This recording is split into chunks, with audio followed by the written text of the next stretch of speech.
A discografia da Legião Urbana é formada por 16 álbuns, sendo 8 álbuns de estúdio, 6 ao vivo e 2 de compilação. Além, logicamente, dos 23 singles que a banda lançou durante a sua vida existente. São 144 músicas compostas, das quais 103 são cantadas até hoje em todas as regiões por praticamente todos os brasileiros. Foram 14 milhões de discos vendidos durante toda a sua vida. E no cinema, os filmes Desenrola, lançado em 2011, e Somos Tão Jovens, Faroeste Caboclo, ambos lançados em 2013, nos deram a oportunidade de sentir a energia das letras, da poesia, da obra, daquele que nós chamamos carinhosamente e revolucionariamente de o poeta da inconformidade, o Renato Russo, que nos deixou num dia como hoje, em 1996, aos 36 anos de idade. Renato Manfredini Júnior nasceu no Rio de Janeiro no dia 27 de março de 1960. Filho de Renato Manfredini, funcionário do Banco do Brasil, e de Carminha Manfredini. Ele cresceu na Ilha do Governador. Em 1967, mudou-se com a família para Nova York, para onde seu pai fora transferido. E depois de 2 anos, já estavam de volta ao Brasil. As influências que adquiriu naquele lugar foram determinantes para a sua futura carreira de músico. Em 1973, junto com a família, Renato foi morar em Brasília. Com 15 anos, foi diagnosticado com uma doença óssea. Depois de uma cirurgia para o implante de alguns pinos na bacia, Renato permaneceu ainda por 6 meses acamado. E durante esse período, esteve sempre ouvindo músicas. Ainda em recuperação, passou no vestibular de jornalismo no Centro de Ensino Universitário de Brasília. Com o seu inglês fluente, Renato passou a lecionar no curso da cultura inglesa. E com 18 anos de idade, revelou para sua mãe que era bissexual.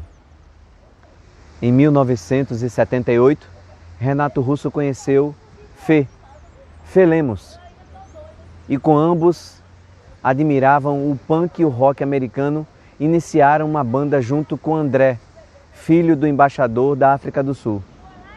Depois de algumas mudanças dos integrantes, o bando começou a fazer shows profissionais. Quando estavam começando a fazer sucesso, Renato e Fê brigaram e a banda se separou. Depois de se juntar a Marcelo Bonfá, Eduardo Paraná e Paulo Guimarães, Renato Russo formou a banda Legião Urbana. Renato Russo já tinha adquirido influências importantes do cantor Mussorgsky, da banda The Smiths, e de Robert Smith, da banda The Cure. No ano de 83, Dado Villa-Lobos assumiria a guitarra da banda. A Legião Urbana participou da efervescência do rock brasileiro dos anos 80. Nessa época, as músicas da Legião Urbana eram as mais tocadas e estavam entre as 5 primeiras mais tocadas no Brasil. Os álbuns mais importantes desse período foram Legião Urbana 2, de 86, As 4 Estações, de 89, e entre os seus sucessos destacam-se Será, de 85, Eduardo e Mônica, de 86, Que País é Esse, de 87, Pais e Filhos, de 89. Com a Legião Urbana, Renato lançou 7 álbuns até 1996. Em 93, Renato inicia sua carreira solo, mesmo fazendo parte da Legião Urbana.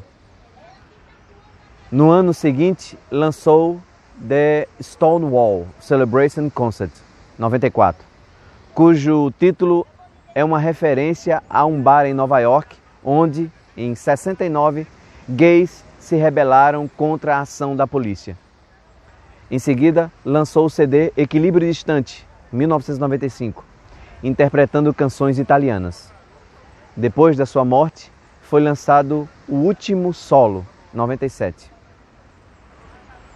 Em 1989, Renato Russo teve um filho com Rafaela Bueno. Porém, depois de sua morte, especulou-se que Giuliano Manfredini teria sido adotado por Renato e criado por sua avó materna, mas nada foi revelado como verdadeiro. Renato Russo era dependente de drogas e álcool e algumas vezes esteve internado em uma clínica de reabilitação para tentar largar dos seus vícios. Em 89, foi diagnosticado com AIDS, adquirida através de um americano com quem se relacionou. Renato faleceu no Rio de Janeiro em consequência de complicações decorrentes da síndrome da AIDS. Foi um dia muito triste para toda a legião de fãs, que, como eu, cresceu ouvindo as músicas do Renato. Eu, que sempre estudei de manhã, lembro de muitas histórias que marcaram a minha vida com as músicas da Legião Urbana. Lembro que acordava cedo, ligava o som baixinho da minha casa enquanto esperava o café da manhã que minha mãe preparava e aí caminharmos até a escola polivalente. O rádio sintonizava a emissora Rádio Cidade, a minha favorita na época, com a frequência inesquecível, 959. Eram meados dos anos 80, fim da ditadura, e as canções ainda passavam por censura. Uma delas, a música Faroeste Caboclo, era tocada com cortes na letra.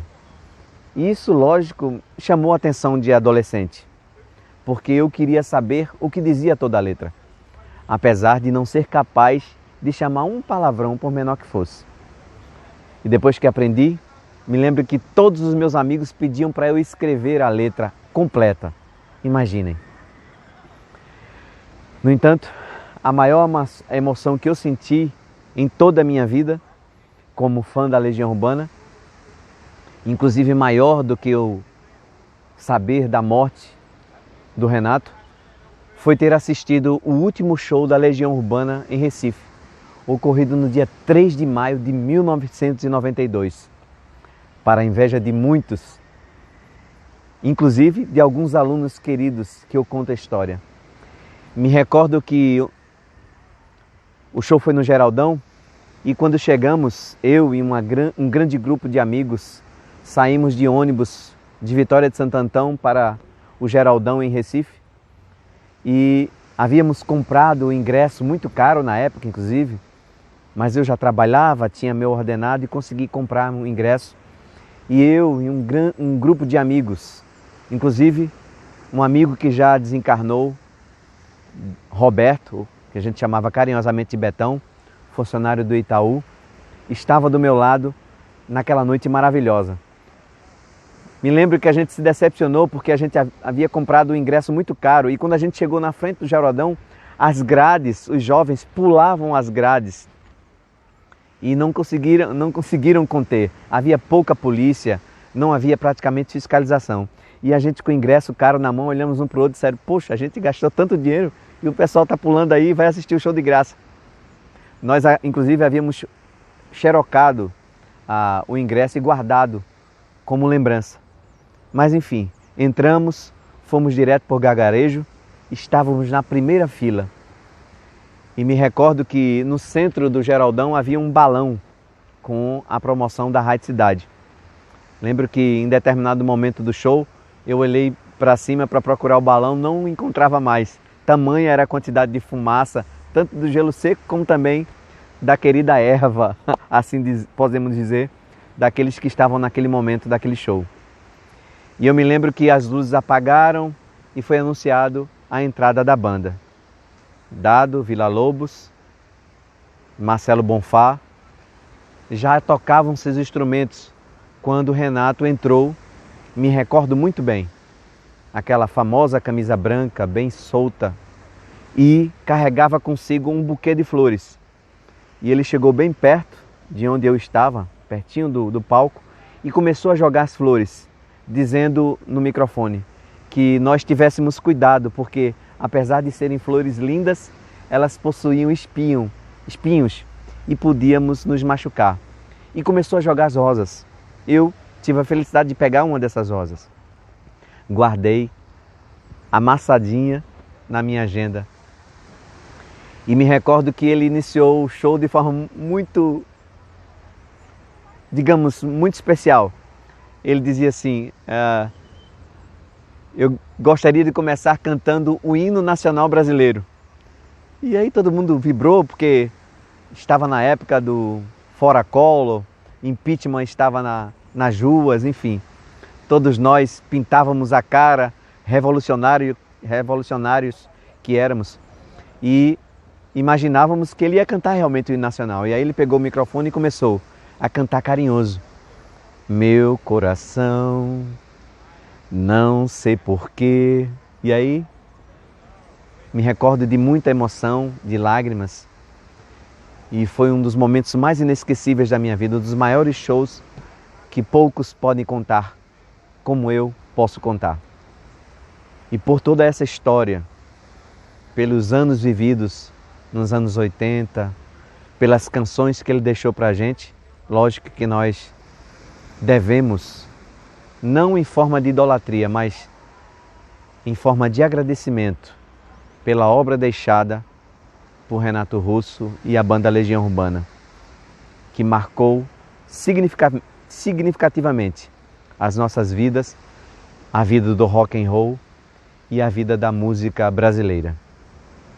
Onde quer que você esteja, Renato, obrigado.